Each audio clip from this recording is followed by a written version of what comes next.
Los servidores de Satanás. Parte 1. Autor, Derek Prince. Pondremos al descubierto una fuente de maldiciones totalmente diferente. Los servidores de Satanás. Las actitudes de los cristianos hacia Satanás varían entre dos extremos. Algunos totalmente hacen caso omiso de Satanás y tratan de actuar como si no fuera real. Otros tienen miedo de él y le dan mucha más atención de la que merece. Entre estos dos extremos hay un equilibrio bíblico. Satanás es un ser creado, un ángel rebelde que fue expulsado del cielo de Dios. Gobierna sobre un reino espiritual de ángeles malignos y rebeldes junto con espíritus malignos menores, a quienes se llama demonios. El nombre Satanás significa adversario u oponente. Es el inalterable e implacable enemigo de Dios y de su pueblo y sus propósitos. Se ha propuesto someter bajo su dominio a toda la humanidad y su táctica principal es el engaño, del cual él es un maestro. En Apocalipsis 12:9 se le describe como el gran dragón, la serpiente antigua, que se llama Diablo y Satanás, el cual engaña al mundo entero.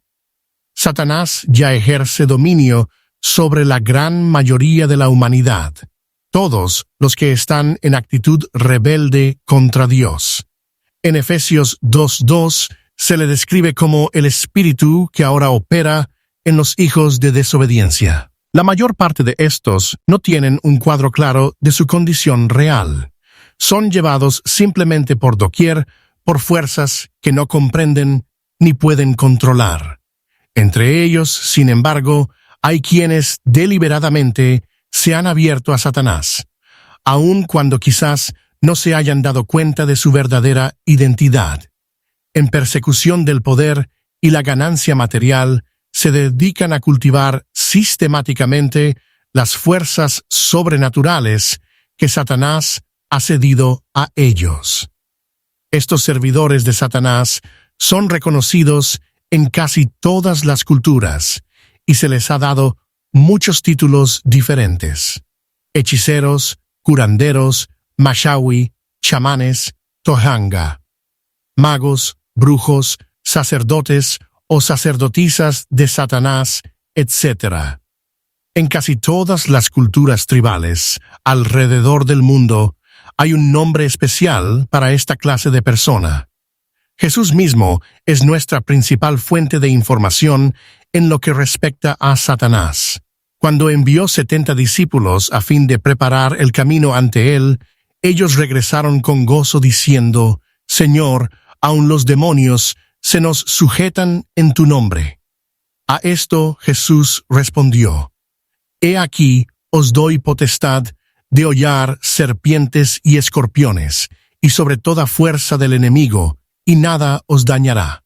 Lucas 10:17-19. Jesús no negó que Satanás fuera real o que tuviese poder, pero prometió a sus discípulos que la autoridad que él les confería les daría la victoria sobre el poder de Satanás y los protegería contra todos sus intentos de hacerles daño. Es importante que todos los servidores del Señor reconozcan la autoridad que Él les ha dado y aprendan a ejercerla con efectividad. Las maldiciones son una de las principales armas que los servidores de Satanás usan contra el pueblo de Dios. Esto es muy patente en la historia de Balac y Balaam en Números capítulos del 22 al 24. Balac era rey del territorio de Moab, al este del Jordán. En su viaje desde Egipto a Canaán, Israel había acampado en la frontera de Moab. Balac sintió amenazado su reino, pero carecía de la fuerza o el valor que se necesitaba para lanzar un ataque abierto contra Israel. En cambio, alquiló a Balaam para que pronunciara maldiciones sobre ellos, esperando que Israel quedara así debilitado al punto que Moab pudiera derrotarlo. Balaam era un hechicero famoso en toda la región, que pedía grandes honorarios por sus servicios. Muchos cristianos hoy descartarían todo esto como tonterías supersticiosas, desprovistas de ningún poder real. La reacción de Dios, sin embargo, fue totalmente diferente. Él consideró las maldiciones que Balaam podría pronunciar como una seria amenaza para Israel. Por lo tanto, intervino sobrenaturalmente y advirtió a Balaam que no aceptara la misión. Pero Balaam codiciaba las riquezas que Balac le había prometido. En su momento, sin embargo, cada vez que Balaam intentó pronunciar maldiciones sobre Israel, Dios intervino y cambió en bendiciones las maldiciones que aquél se proponía pronunciar. Después, en Deuteronomio 23:5, Moisés le recuerda a Israel este incidente como evidencia del amor de Dios por ellos. Mas no quiso Jehová tu Dios oír a Balaam, y Jehová tu Dios te convirtió la maldición en bendición, porque Jehová tu Dios te amaba. Hace falta subrayar un hecho importante. Dios no consideró que las maldiciones que se proponía proferir Balaam fueran palabras huecas, sin poder. Las consideró como una grave amenaza para Israel, y por esta razón intervino personalmente para frustrar la intención de Balaam. El tiempo no ha cambiado el punto de vista de Dios. Él no desoye o empequeñece las maldiciones dirigidas contra su pueblo por los servidores de Satanás. Por el contrario, como dijo Jesús, Dios reconoce el poder de Satanás, pero capacita a sus propios servidores con un poder superior. La Biblia presenta varias descripciones de las actividades de los servidores de Satanás. Estas sirven de advertencia a los servidores de Dios contra quien se dirigen a menudo estas actividades satánicas. En Ezequiel 13, 17 al 20, por ejemplo, Dios condena a ciertas profetisas o hechiceras falsas. Y tú, hijo de hombre, pon tu rostro sobre las hijas de tu pueblo que profetizan de su propio corazón, y profetiza contra ellas, y di: así ha dicho Jehová el Señor. Ay de aquellas que cosen vendas mágicas para todas las manos y hacen velos mágicos para la cabeza de toda edad, para cazar las almas. ¿Habéis de cazar las almas de mi pueblo, para mantener así vuestra propia vida, y habéis de profanarme entre mi pueblo por puñados de cebada y por pedazos de pan, matando a las personas que no deben morir y dando vida a las personas que no deben vivir, mintiendo a mi pueblo que escucha la mentira? Por tanto, así ha dicho Jehová el Señor: he aquí, yo estoy contra vuestras vendas mágicas con que cazáis las almas al vuelo. Algunos de los detalles no son claros, pero parece que estas mujeres desempeñaban el papel de hechiceras. Cualquiera que tenía una disputa con alguna otra persona las alquilaba para que se usaran sus artes mágicas contra aquella persona. Uno de sus métodos era poner encantamientos mágicos en las ropas de las personas. De este modo, cazaban almas y de verdad mataban personas inocentes. A cambio, les pagaban con puñados de cebada o pedazos de pan. Esta no es una acusación exagerada que recuerde la Edad Media. Es un cargo que el mismo Dios hace contra estas mujeres. Además, los servidores de Satanás han usado métodos similares con los mismos propósitos a través de los siglos y todavía los siguen usando hoy. En 1979-1980, en la ciudad de Bath, en el oeste de Inglaterra, los arqueólogos descubrieron las ruinas de un templo de la diosa Minerva que databa del período romano. Los sacerdotes de este templo tenían un ministerio similar al de las hechiceras en los días de Ezequiel. La gente que quería vengarse de alguien empleaba a los sacerdotes para que escribieran una maldición pertinente contra aquella persona.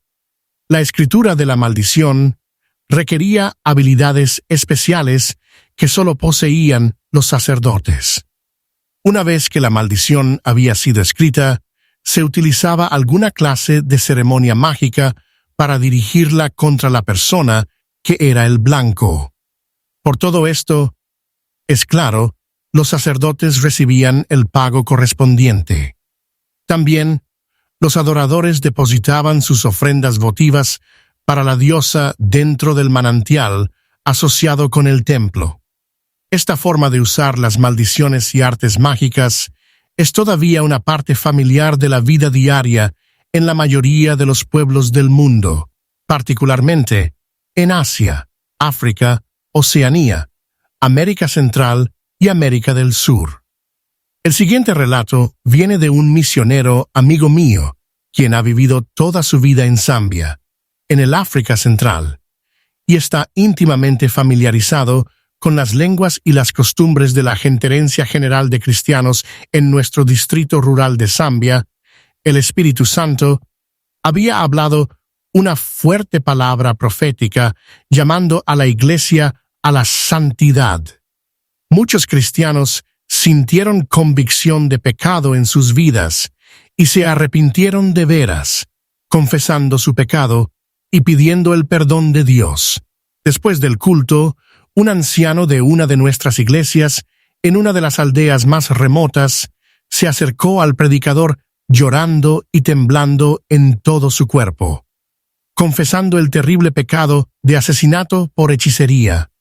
El anciano le contó que durante años él había estado peleando con otro anciano colega mayor que él. La situación se había tornado tan mala que él decidió castigarlo yéndose al hechicero local y pagándole para que maldijera al otro anciano. El hechicero lo hizo muy contento, especialmente porque sabía que se suponía que estos hombres eran cristianos. Pidió que le entregara un elevado pago inicial y le dijo que volviera al día siguiente. Cuando regresó, el anciano encontró al hechicero sentado bajo un árbol con un espejo en su mano y un pote con una poción de brujería en la tierra delante de él. El hechicero entonces procedió a mojar todo el espejo con la poción y pidió al anciano que mirara con cuidado en el espejo y le dijera lo que viese. Asombrado, el anciano vio el rostro de su compañero anciano muy claramente. En ese momento, el hechicero tomó una navaja y cortó el cuello del rostro que se reflejaba en el espejo. Inmediatamente, el espejo se cubrió de sangre. El anciano gritó: «¡Lo mataste! Yo solo te pedí que lo maldijeras». El hechicero replicó riéndose: «Creí que era mejor hacer el trabajo debidamente mientras estaba en ello». El anciano corrió a su hogar. Horrorizado, se enteró de que su compañero anciano estaba realmente muerto, después de sufrir súbitamente una hemorragia misteriosa. El anciano estaba aterrorizado por las consecuencias de su acto, así que lo mantuvo callado hasta que el Espíritu Santo lo convenció poderosamente de su pecado. Afortunadamente para él, cuando el pecado abundó, sobreabundó la gracia. Mediante la confesión, el arrepentimiento y la fe en Jesucristo, el hombre no solo alcanzó el perdón y la paz con Dios, sino la realidad del nuevo nacimiento. Algunos lectores de Occidente pudieran descartar todo esto como prácticas primitivas y supersticiosas del continente negro, pero la verdad es que incluso en las naciones más civilizadas, las prácticas ocultistas, que habían estado decayendo, otra vez están haciendo tremendos avances. En Alemania Occidental, por ejemplo, muchos hombres de negocios, que nunca buscarían asesoramiento de un ministro cristiano, consultan regularmente a un adivino con respecto a sus tratos comerciales. Continúa parte 2. Tomado del libro Bendición o Maldición. Usted puede escoger.